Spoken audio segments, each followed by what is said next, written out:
Okay, today is September 20th, 2006, and this is the beginning of an oral history interview with World War II veteran Charles Allyn Lewis, which is being recorded in audio and video at the Sepulveda VA Ambulatory Center, which is a part of the VA Greater Los Angeles healthcare system. He goes by the name Al, who is 82 years old and having been born on January 30th of 1924. My name is Becky James, and I'm a veteran and a volunteer, and I'm going to be doing the interviewing and operating the video camera. Okay, could you please tell us what branch of service you were in and during what years? I went into the service in 1943, actually enlisted in 1942, December, in the aviation cadet program for the U.S. Army, and eventually into the Air Force. And what year did you get out? Got out in 1946 from active duty and was in the inactive reserve for a few years.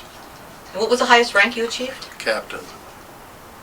Okay, can you tell us just a little bit about where you were born and where you grew up at? Well, I was born in Holdrege, Nebraska, which is the western part of Nebraska, and basically we moved eastward after the 29 crash, and ended up in Omaha, where I graduated from high school in 1942. And what were you doing right before the war? Well, in high school, actually, in 1939, when Germany went into Poland,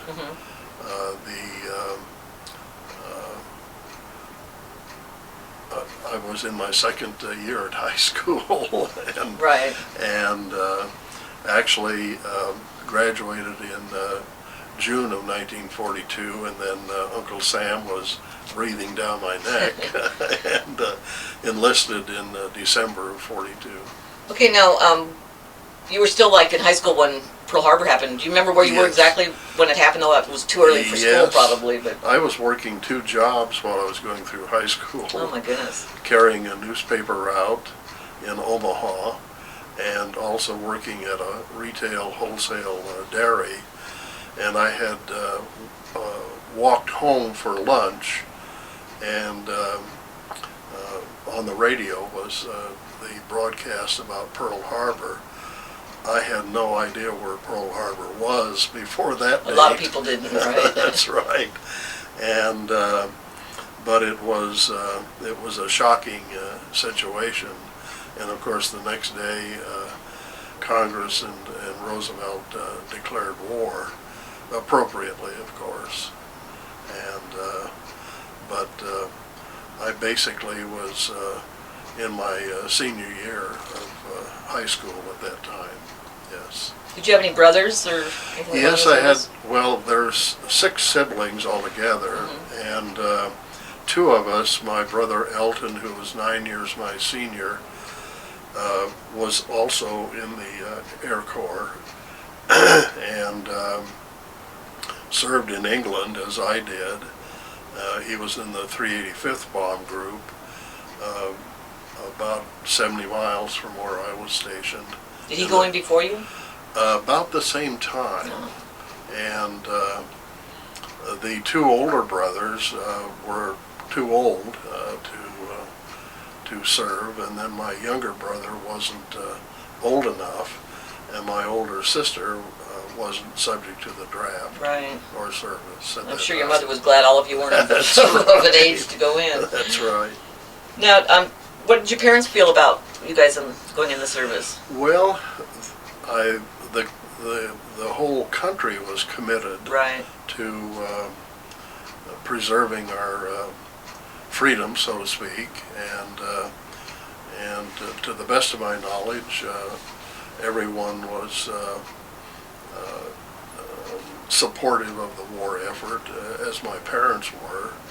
Of course, I'm sure they had qualms about us going into a combat situation, but they never really voiced that situation. Didn't want to upset me, I suppose, or my older brother. But by the way, I was able to see him when we were in England on a couple of occasions. Is he a pilot also? No, he was a radar specialist, did not fly combat. I did take him up twice. Oh, did you? Right. His kid brother taking him up. Now, when had you always had an interest in planes, or had you ever flown before, or what? No. Why did you pick the Air Corps? Well, I think some of the benefits were there. They paid a little more. Oh, okay. I didn't know that. Right. I think a private was $21 a month, and an aviation cadet was $75 a month. Wow. And of course, when you were on flight status, you got additional flight pay, which was another 50% of your base pay. Money had something to do with it, but I think the lure of aviation also had something. I really wasn't an aviation enthusiast. I think the closest I came to seeing anything about aviation was remembering Lindbergh's flight across the Atlantic, and also I remember when Wiley Post and Will Rogers were killed up in Alaska in '35. I did see an old Ford Trimotor at the Omaha airport one time, up close. But you'd never flown before you went into flight training? No, I hadn't flown before, no. My goodness. How did you, tell us a little bit about how you became an aviation cadet, or did they have you go through regular basic training, or how did that work? Well, went on active duty in February of '43, and they took us to Lincoln, Nebraska, which was only about 60 miles from home, but I was actually living in Sacramento at the time, Sacramento, California. Oh. They gave us 3 weeks of basic training there. Where was this at? At Lincoln, Nebraska. Was it at a base there? Yes, yes, an air base, yes, Army Air Base.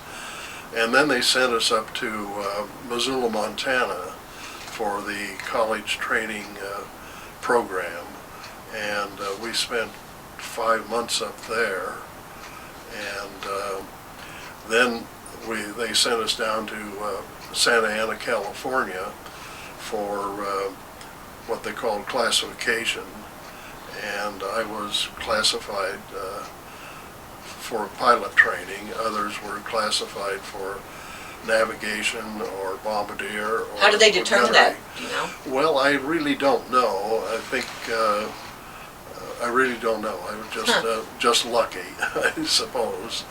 But of course, it was a stringent training subsequent to that. I couldn't tell you the exact numbers, but it seemed that at least a third of each class was washed out, so that was the phrase, and but most of them were assigned perhaps to an alternate position, going into gunnery school, for instance. The pilot training involved basically 3 phases before graduation, if you survived. And the primary training was over at Thunderbird Field near Phoenix, Arizona. Remember that Thunderbird Field? Yes. And then the second one was called basic training, and it was up here at Lancaster, California, and at a place called War Eagle Field. And then after graduating from there, they sent us to Marfa, Texas for advanced flight training. Do you remember the name of that base? Was Marfa Air Force Base. Marfa, yes. And what kind of planes trainers did they have you fly? Well, at primary it was the Stearman PT-17, and then up here at Lancaster was the basic flying, was the BT-13, affectionately called the Volti vibrator. What was it, really? Yeah. When you went into a spin, for aerobatics, it would Shook apart. vibrate quite substantially. But then at Marfa, Texas, at Advanced, it was an AT-17. I think that's the designation. I believe it was a Beechcraft twin-engine plane. And after graduation, then they sent some of us up to Roswell, New Mexico for B-17 training. And each one of these phases was roughly about 10 weeks. And it was focused mostly on flying. There was some schooling, aeronautics and meteorology, and you had to learn Morse code. And, Morse code? Morse code, yes. And navigation and what have you. Did you get now as far as the flight training went, what did they have you just doing basic touch and goes, or did they have you actually get into like aerial maneuvers? Well, we got a certain amount of aerobatics in primary, and then in basic it was primarily learning to fly under instrument conditions and night flying. In fact, I remember the night before I was to solo up here at Lancaster in basic. The instructor said, "Well, tomorrow night you solo, and so show up at such and such time, I'll meet you there." So I showed up on time, and he wasn't around, and so I waited what I thought was an appropriate time, and then I said to myself, well, I'm going to solo, so I did. Whether I was authorized to do it by myself that night, I don't know, but I did. Nobody was there to log you out or anything? Well, I think you were a little eager to actually fly. And I touched down after the appropriate time. And then at advanced training, we also had additional training in instrument flying and navigation and night flying too. These planes were a lot different than the B-17. These are little They were trainers relatively, they were trainers, so to speak, relatively small. Of course, the B-17 is now small by comparison. Right. When did they actually put a crew together? Put you on a crew? Well, I'm trying to remember the timing. It was probably in around August of 44 that they sent us, the pilots, that is, to Tampa, Florida, and there they assigned crews to that particular pilot. We did not meet there. We met in Gulfport, Mississippi, and that's the first time I met any of the crew members. Oh, okay. And we were at Gulfport, Mississippi for roughly 10 weeks, and that was essentially orientation and training as a crew. Is that the first time you got to fly the B-17? No, at Roswell we had, Oh, okay. yes, we had 10 weeks of flying there. And, but anyway, it was after we were there for 10 weeks, we were assigned to Savannah, Georgia, for the purpose of picking up a brand new B-17 Oh my goodness. and flying it to England. Did you get to name it? Well, really did not name it. I think that most of the planes were named after they got to England or whatever base they were stationed at. But when we were flying toward the end of the war, we didn't fly the same plane all the time. And early on, those that made it through that did fly a particular plane. But I think that the effort was such that they needed, and the planes were being damaged, Right. from flak and aircraft fire, that not all of them were ready for combat every day. Right. Yes. How did they determine, when you were at school, which ones were going to be pilots and which ones was going to be like a co-pilot? How did they? Well, I guess they graded you, Okay. and so I just was lucky enough to go through as a first pilot. You enjoyed the flying though, right? Oh, yes, yes, yes. It was challenging and interesting, yes, and fun too, for that matter. And how old were you when you were? Well, I turned 21 on our way to England. Yeah, one of the guys told me his pilot was 27, which was ancient for a pilot over there. So. We call those guys pappy. Oh my goodness! So your whole crew was pretty young then. Yeah, the oldest one was the navigator, and he was about 26, Dewey Young, and the youngest was the Frank Adams, was only 18 years old. Oh my goodness! And he was a ball turret gunner. Wow. Now, where'd you go when you flew the plane over to England? Where did you get stationed at? Well, at Grafton Underwood, which was about 70 miles north of London, near Kettering. Actually, Grafton Underwood is a very small village of about 90 inhabitants, and they called the base Grafton Under Mud for a long time. I never heard that one either. That's cute. Until they were able to enhance the infrastructure there.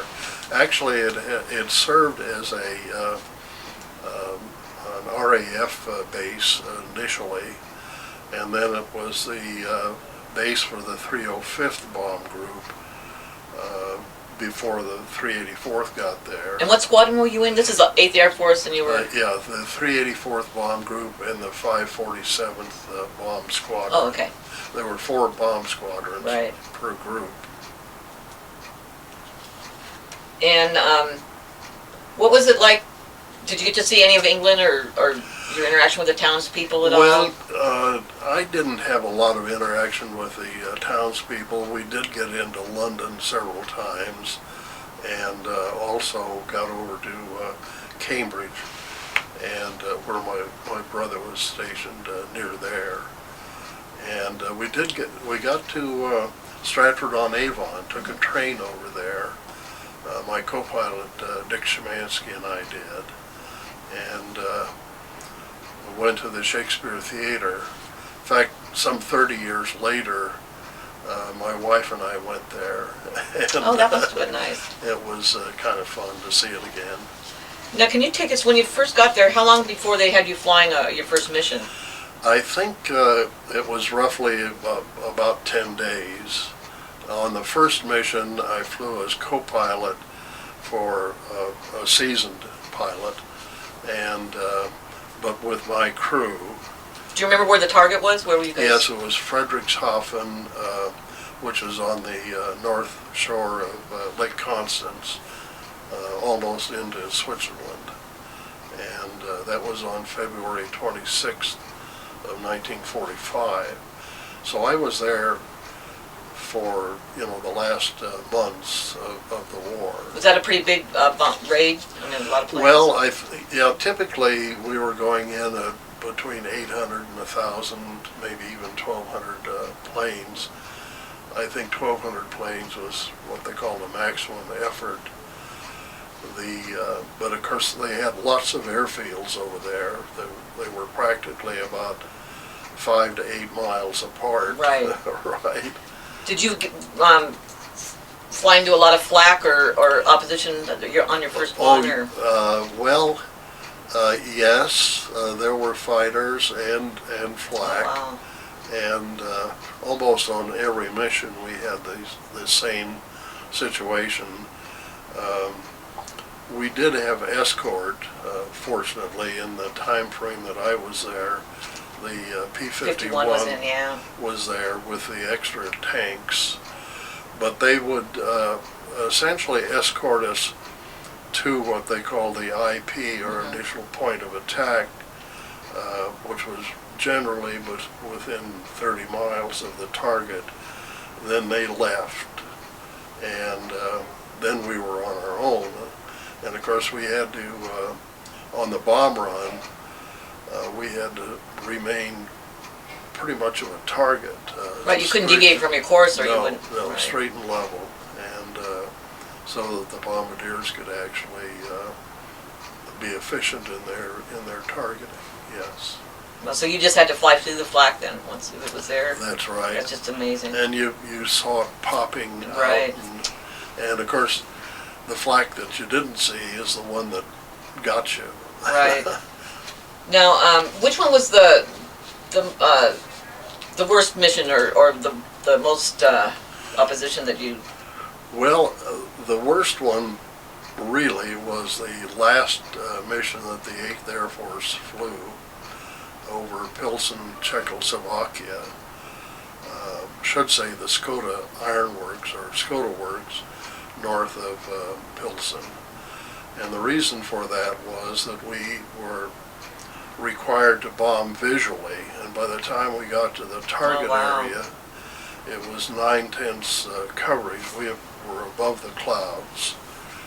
So you're just supposed to take whatever target opportunity you saw when you got there? No, we basically were focused on that, and the BBC had had broadcast that that's we were right, coming. I remember. Yes. Yes.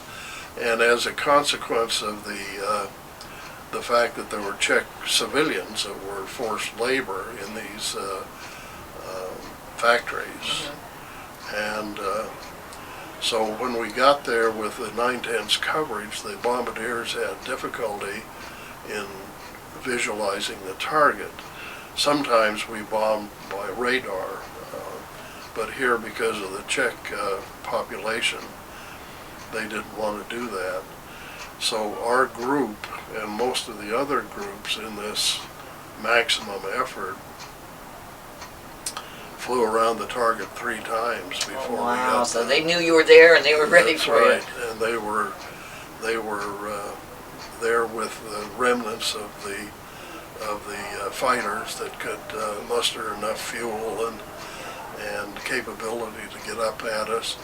But the flak was very heavy. In fact, every plane in our group had major battle damage. Oh my goodness. And we had to fly all the way back to England with the bomb bay doors open, because the self-sealing tanks were hit. But because the wings lift at the tips when you're in flight about 4 feet, the fuel ran down into the fuselage. So to prevent fumes from gathering, I